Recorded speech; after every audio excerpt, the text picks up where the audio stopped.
Billy, and I have an Indian name. It's Masmusakamai.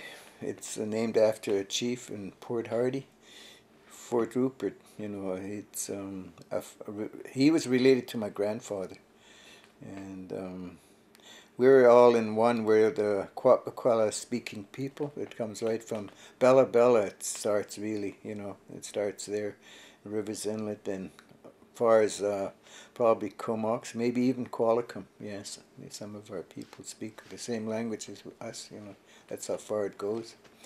And my grandfather. I guess he's the one that wanted me to call that name. So he gave the chief's wife. She's the one that named me. Billy Sue, his wife. Yeah, she named me.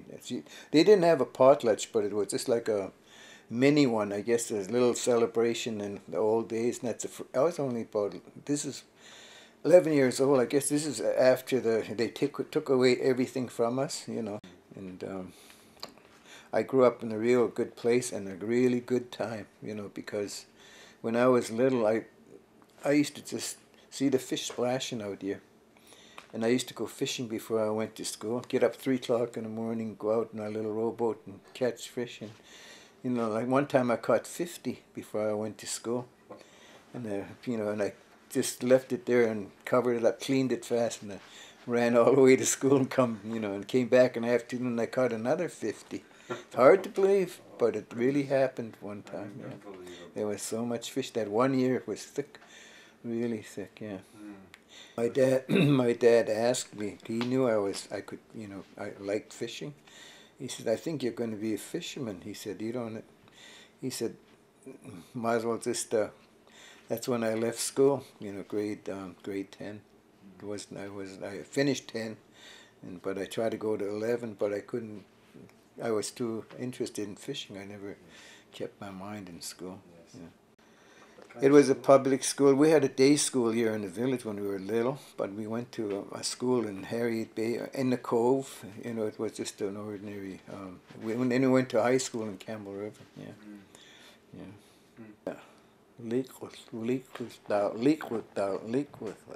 I guess Leakwala.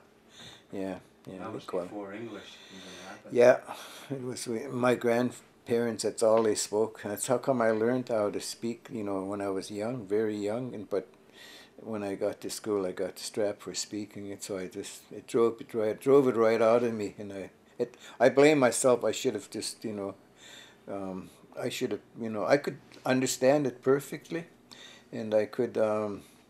But I can't speak sentences. I could speak it, slowly, word by word. Yeah, yes. Yeah. So, I really miss it today, especially the last 30 years. 40 years I've been on council, yes. And when our people speak in their language, before the meetings or even a prayer, it's more powerful than in English. I could just, that's the part that's lost when I feel so sad about that part in my life because I couldn't speak my language and to our people, yeah, even a prayer. Yes, it's really sad. I think it's really important today, for the young ones that's coming up. I think it's really, really important if we want to get to compete in this world now. It's different from before. I think, like I was telling you, everything was right there for me, the fish, But today I think our kids have to go right through school, And I think they have to, it'll help, because the really important part, maybe become great lawyers, some of them, so we could win some of them court cases against the government, and that's the way I feel. Wish we had some real great lawyers, Yeah. I think we could too. We could, there's some kids right now today. They're really smart, I really think their education's really, really important. That's what I'd tell them to go right through school and learn their language too, because it's important, and learn and even the culture. I think every bit of our culture. I don't think we should lose it.